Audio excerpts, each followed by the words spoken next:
Hi, I'm Doug Doherty with Hamilton Flourishing, and we're so glad you joined us again today for what I think is going to be a really great interview. You probably hear a lot about homelessness in Chattanooga, and you may hear a lot about mental illness in Chattanooga, but I bet you've never heard a clever or thoughtful discussion about how they intertwine and mix, and the weight they put on the taxpayer and on the systems. Well, there's people out to solve that problem, and we're interviewing one of the leaders in that today, Janna Jahn.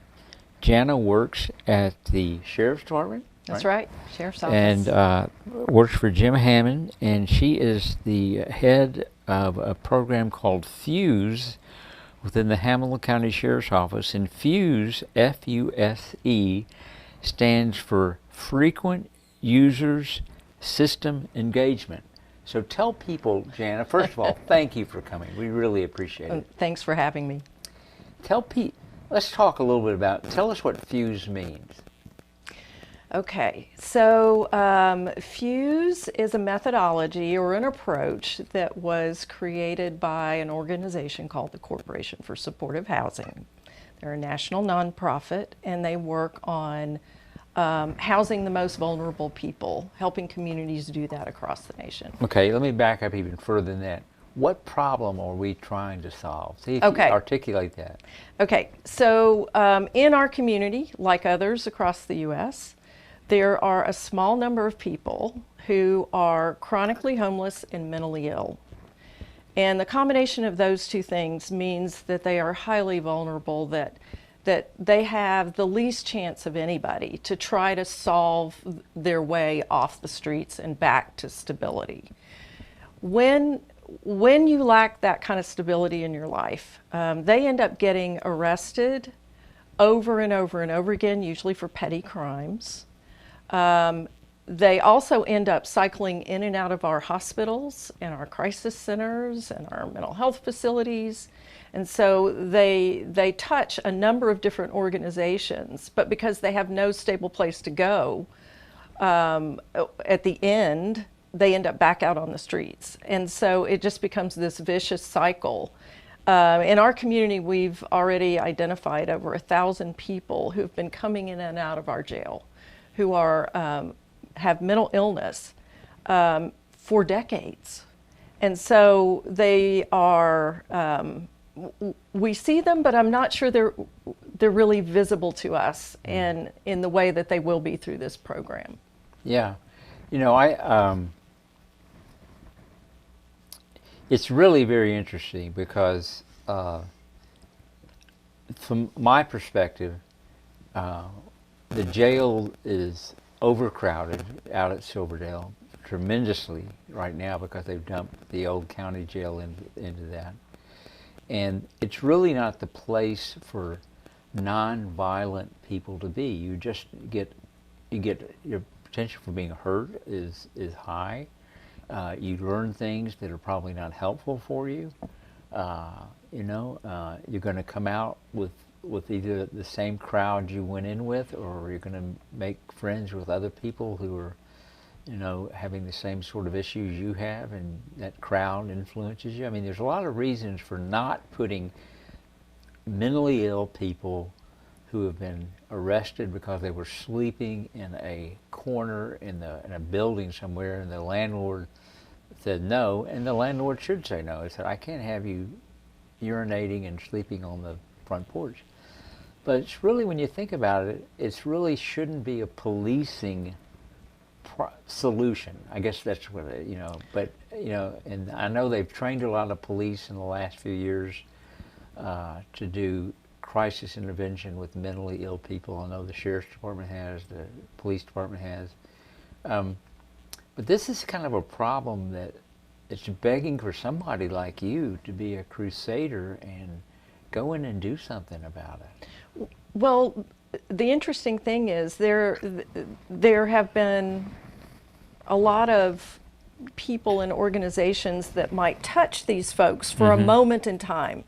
They may come through the emergency department, for example, and the emergency department will do what they can to help, but there are limits to what they can do. And so the person ends up back out on the street again, and eventually they're going to end up in the jail again. And so what we've decided to do is put an end to the cycling. How do you do that? How do you get them out of the emergency rooms and the jails and back into the community where they can rebuild stable lives? Well, there's a proven solution. It's worked across the nation. And Sheriff Hammond, thankfully, said, yeah, let's try it here. Now, you told me something before we started about the amount of money involved. I think you all are working with 10 people kind of in a beta test or alpha test or whatever it would be, but an early group of people you're working with, just 10. Right. And how much money did you say was involved in this? So right now we do have 10 people in the program. And part of the eligibility criteria is looking at their jail utilization over the 3 years prior to their enrollment in the program.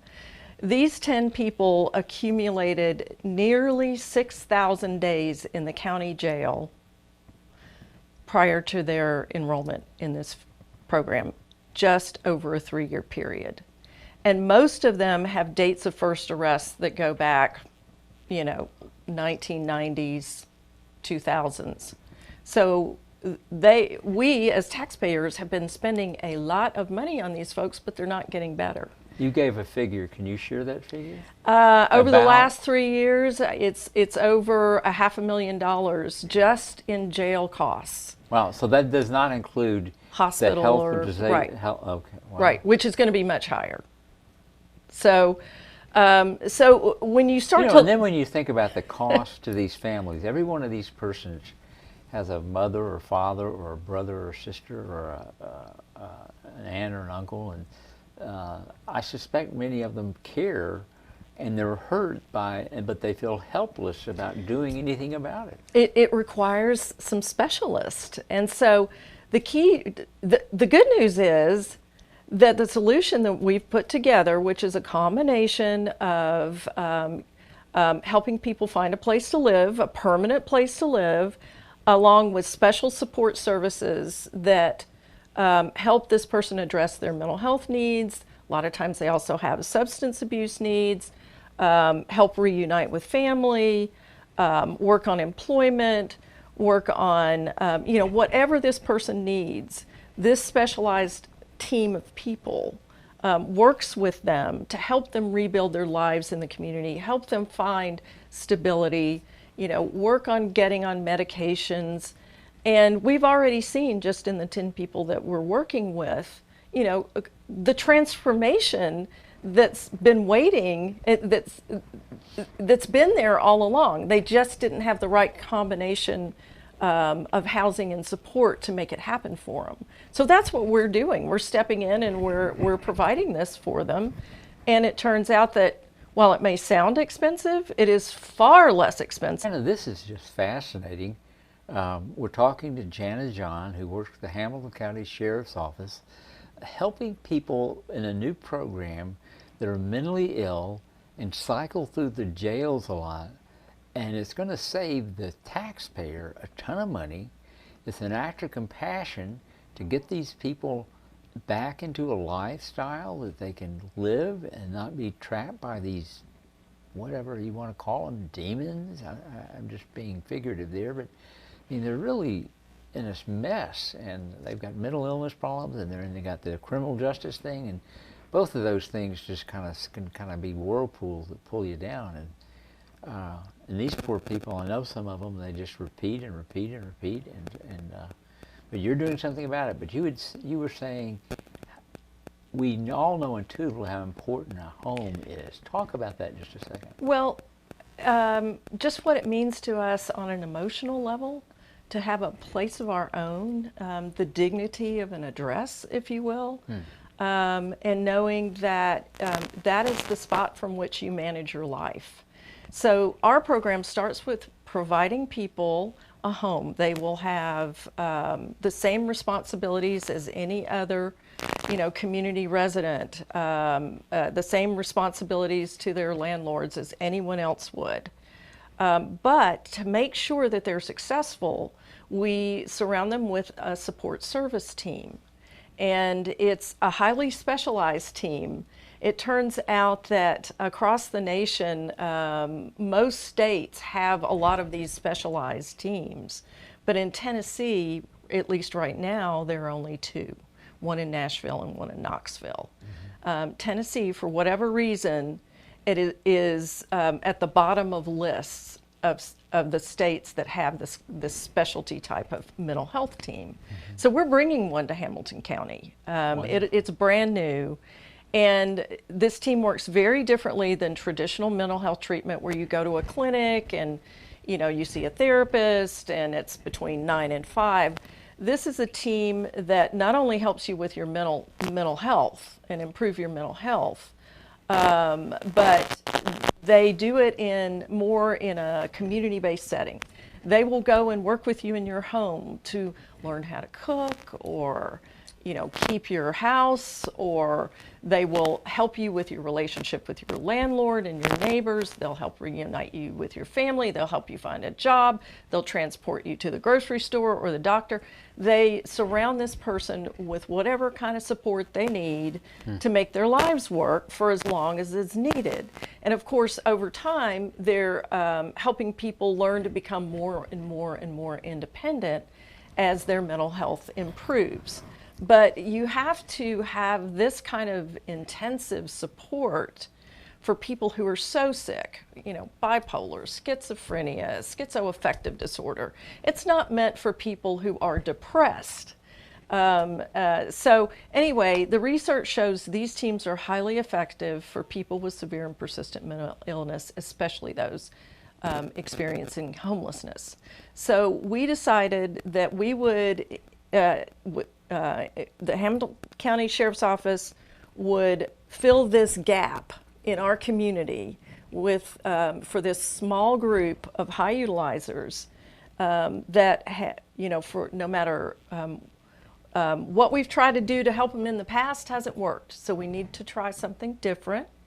So Fuse is simply a model that has worked well in other communities. We're going to try it here, and we're going to have outcomes, because we're going to track what happens to people's lives.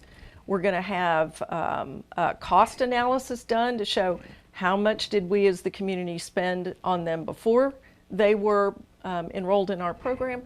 How have those costs been impacted by them returning to stable lives in the community? Yes. It's a business proposition that also has compassion and improves the health and well-being of people and helps them return to normal lives in the community. So once you think about how they've been living up until coming into this program, you have to do something different. We as a community have to find a different way of responding to their needs. So that's what we're trying.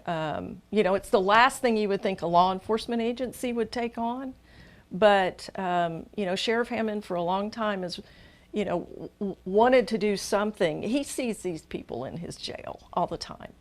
And if this was a chance to break that cycle for them and get them back out in the community again, he was all for giving it a try. And so far we're seeing success. I think it's great. Now, if somebody wants to get in touch with you and they want to say, hey, how can I help, or tell me more, what would be the best way to do that? Well, I believe my email is probably the best way to get in touch. There are a couple of things. Of course, we've had great support from the community, and while we do have we are fortunate to have federal funding to help us get this program off the ground. There are things that this federal funding won't pay for. So, for example, when it comes time to move somebody into a home, of course, coming from the streets, they don't have anything. They don't have a bed, they don't have any furnishings, they don't have a towel, so we've got some ways for people who want to help with those kinds of things to do that. The other thing that we're having some great conversations with a number of churches and faith-based organizations who are actually interested in getting into the housing development business and to helping make more units available for people like those in our program and others in need in the community. Because the only way to end someone's homelessness is through housing, is helping them access housing again. And while we're able to bring this new mental health treatment approach to Hamilton County, we do have, and this is countywide, a lack of available, affordable housing. And that's something that we've also, along with a number of other organizations, have taken on the challenge to say, well, we can't just sit back and say, darn, we can't find units. We got to do something about it. And so fortunately, there are a number of churches that are talking with us about Well, that's good. that. That's so good. those That's are good. two That's areas. exciting. To me, the private sector, especially the faith-based sector, involved in something like this makes just, it seems missionally it would be a good fit for a lot of these organizations and parachurch organizations and things like that. It'd be a good fit. So how long have you been doing this, working on this now? Well, let's see. I became interested in homelessness probably about 20 years ago. When I was working for the city of Chattanooga under Mayor Bob Corker. He had a homelessness initiative. And that's when I first started learning about homelessness and the science of it. And up until that point, I really wasn't educated at all. And in fact, in the job interview, when they said, we're going to work on homelessness, I had just returned to Chattanooga, but I actually asked the question, do we have people who are homeless here? I just didn't even know that. So I've been involved in homelessness really since then, and have come to believe that, if you overlay a business approach to solving the problem and hold yourself accountable for outcomes and effective use of resources, all the things that come from my prior life as a management consultant, that you can actually solve it.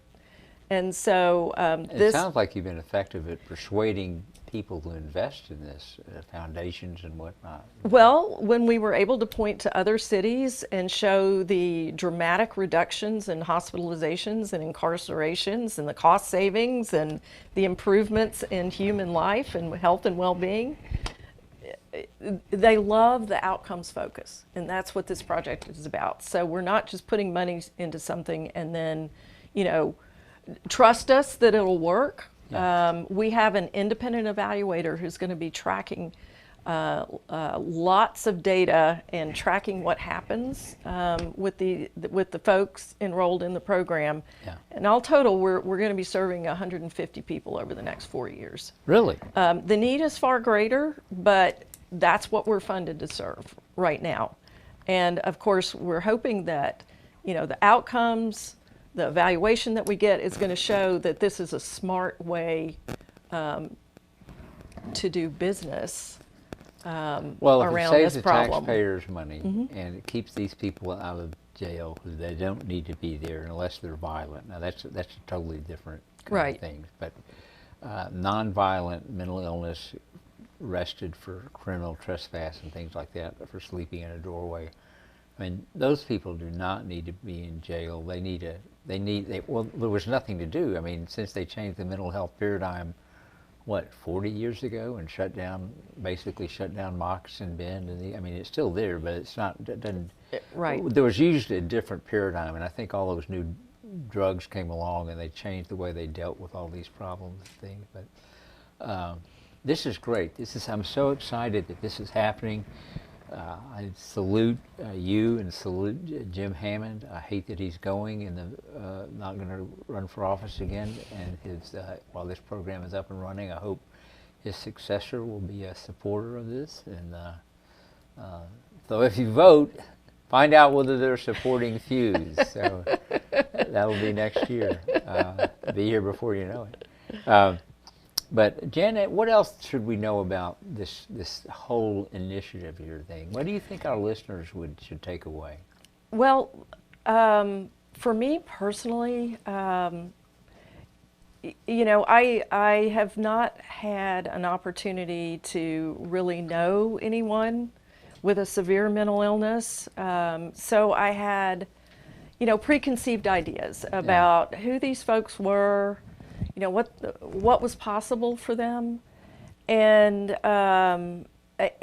and so what I really appreciate is that the opportunity for my mind and my heart to be changed in terms of how I see them and what's possible for them, and that, you know, they're human beings like anyone else, and given the right opportunity to emerge again, it's possible. And I'll just give you one preconceived idea. I thought, oh, you know, these folks are just too sick to work.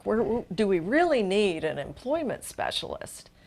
And come to find out that it doesn't take long at all, you know, for people once they get on their medications, and you know that we've had some folks go out and get jobs, and you know, to start talking about that. And so here's one of, you know, my stereotypes. I had to say, you know, once someone has found stability, they're just like anybody else. Mm-hmm. So, well, I think this is wonderful, and thank you for coming today and talking to us, Janna. We really appreciate it. Well, and thank you you for bringing a wealth of experience. 20 plus years. You said you went to Washington and worked with Mr. Bush for a while. At the national level, got to see, see, you know, sort of a nationwide view on the best thinking and approaches to actually. And you brought your management experience, and so you've been involved in the community for a long time. And so I'm really excited that you're doing this. I think these people need this kind of hand out and hand up, however you want to say that, but they need the help of some external modalities, and this is really exciting. So thank you for doing this. We appreciate, again, Sheriff Hammond and Mr. Bennett for doing this as well, and and thank you for watching this edition of Hamilton Flourishing.